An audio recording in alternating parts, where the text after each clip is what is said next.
You defend the very system that keeps you down, and you do it with passion, with pride, with your whole identity. You fight for the chains you don't even know you're wearing. Right now, as you hear this, your brain is already preparing counter-arguments. That instinct, that desperate urge to push back, is exactly what we need to talk about. Stockholm Syndrome of society. Psychologists have a name for this: system justification theory. It's the discovery that human beings will actively defend unfair, broken systems, even when those systems are crushing them. Not because they're stupid, not because they lack information, but because the alternative, accepting that your suffering was meaningless, is a psychological pain too devastating to bear. As philosopher Slavoj Žižek put it, we feel free because we lack the very language to articulate our unfreedom. Today, we're going to dismantle this invisible prison, piece by piece. 10 psychological mechanisms that keep you loyal to a system that was never loyal to you. By the end, you'll understand exactly why you defend your own cage, and more importantly, how to finally stop. The invisible cage. In 1994, psychologist John Jost introduced a theory that shook the foundations of social psychology. People are motivated to justify and rationalize the way things are, so that existing social arrangements are perceived as fair and legitimate. System justification theory. The idea that humans have a deep psychological need to see the world as fair, orderly, and legitimate, even when the evidence screams otherwise. Think about it. When someone tells you the system is rigged, what's your first reaction? Not curiosity, not investigation, defense. You immediately start listing reasons why it works, why it's fair, why those who struggle simply aren't trying hard enough. You have been trained to see your cage as freedom. This isn't logic, this is a survival mechanism. Your brain treats threats to the system the same way it treats threats to your physical safety.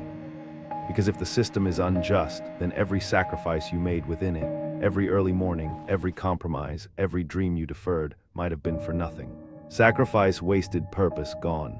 And as Dostoevsky understood with chilling precision, the best way to keep a prisoner from escaping is to make sure he never knows he's in prison.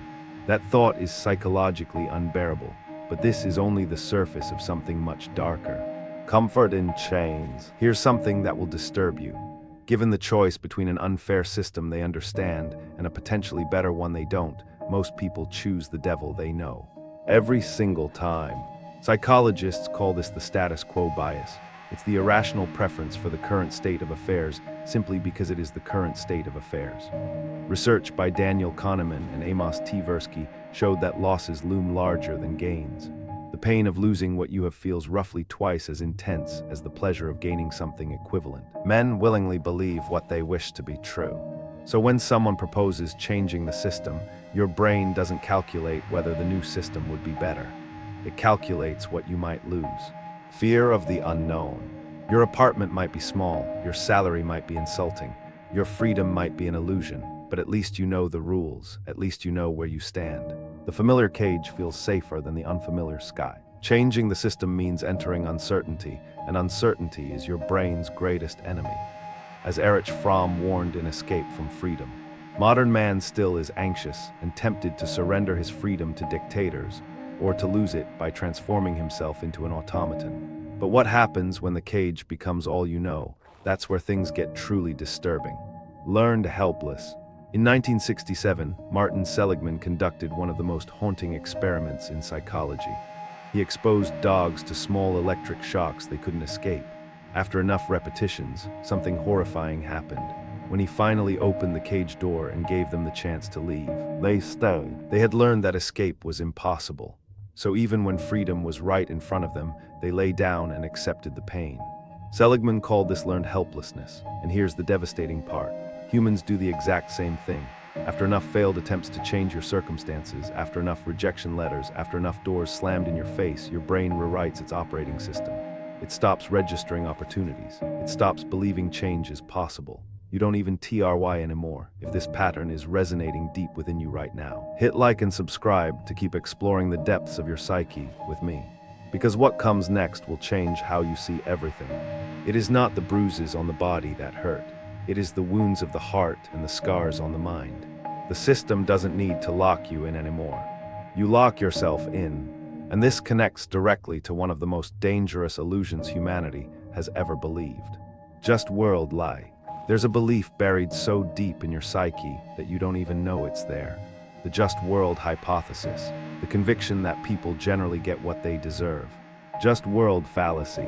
Psychologist Melvin Lerner discovered this in the 1960s. He found that when participants watched someone receive random electric shocks, they didn't feel compassion.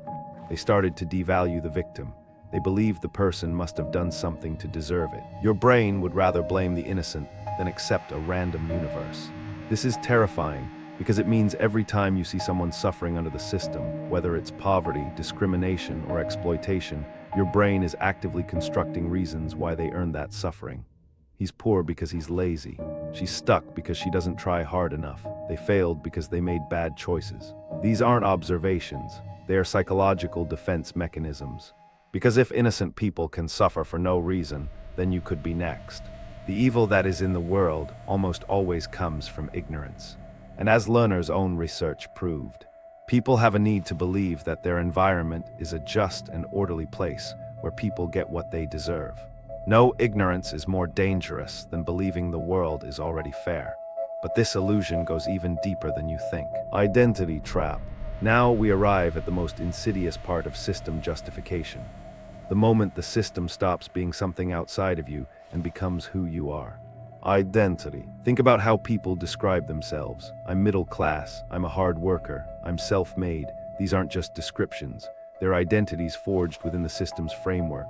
And once the system becomes your identity, any attack on the system feels like an attack on you. System becomes yourself. This is why political discussions feel so personal. You're not debating policy, you're defending your sense of self. Social psychologist Henry Tajfel's research on social identity theory revealed something profound. People derive a portion of their self-concept from the groups and systems to which they belong. So when someone says the economic system is broken, your brain hears, your life within that system was a waste. Your sacrifices were pointless. Your identity is built on a lie. You don't defend the system because it's good. You defend it because you are it. As the philosopher Krishnamurti warned, it is no measure of health to be well adjusted to a profoundly sick society. And this identity fusion has a terrifying consequence that we need to examine next. Unpaid enforcers. Once you've fused your identity with the system, something dark happens. You begin to police others on its behalf. You become the system's unpaid enforcer. When someone complains about working conditions, what do you think? Toughen up. When someone can't afford healthcare, what crosses your mind? They should have planned better. When someone challenges the status quo, how do you react? They're just lazy and want handouts. Unpaid guard of power. You didn't arrive at these conclusions through careful analysis. They were planted in you through decades of system justification. Psychologist William Ryan coined the term victim blaming in 1971. Blaming the victim is an ideological process which justifies inequality by finding defects in the victims of inequality. The genius of the system is breathtaking. It doesn't need guards when the prisoners guard each other. Every time you shame someone for struggling, you reinforce the very walls that confine you too. You are doing the system's work, and you are doing it for free. As Goethe recognized centuries ago, none are more hopelessly enslaved than those who falsely believe they are free. And the mechanism your brain uses to pull this off is one of the most studied phenomena in all of psychology. Mental gymnastics. Leon Festinger discovered it in 1957, and it explains almost everything about human irrationality. Cognitive dissonance. The psychological discomfort you feel when holding two contradictory beliefs at the same time. Here's how it works with system justification. Belief 1, I am a smart, rational person who makes good decisions. Belief 2, the system I participate in is fundamentally unfair and wastes my potential. These two beliefs cannot coexist. One has to go. And since changing your entire worldview is psychologically expensive, your brain takes the cheap route. It changes belief 2. Denial. Suddenly, the system isn't unfair. People just need to work harder. The playing field isn't tilted. You just need a better strategy. Your suffering isn't systemic. It's personal failure that you can fix. The further a society drifts from the truth, the more it will hate those who speak it. Cognitive dissonance trap. Your brain would literally rather rewrite reality than face the truth. It performs Olympic-level mental gymnastics to protect the story you've told yourself about how the world works. You don't see the world as it is. You see it as you need it to be. And the system has become a master at helping you do exactly that. Manufactured lies. In 1988, Noam Chomsky and Edward Herman introduced one of the most important concepts in media theory: manufacturing consent. The system doesn't need to force your obedience when it can manufacture your agreement. They demonstrated that media doesn't tell you what to think, it tells you what to think about. By controlling the frame, the system controls the entire conversation. The smart way to keep people passive and obedient is to strictly limit the spectrum of acceptable opinion, but allow very lively debate within that spectrum. You feel free because you're allowed to argue about which candidate is better, but never about whether the whole system of power actually serves you. You debate tax rates but never ask who designed the tax system and for whose benefit. Controlled debate. Fake freedom. The Overton window, the range of ideas considered acceptable in public discourse, is not natural. It's engineered, and you internalize those boundaries so thoroughly that you enforce them yourself. The cage is invisible because they let you choose its color. As Aldous Huxley predicted with eerie accuracy, a really efficient totalitarian state would be one in which the all-powerful executive of political bosses control a population of slaves who do not have to be coerced, because they love their servitude. But what if the truly crazy thing is never questioning any of this? Let's find out what happens when you finally do. Breaking free.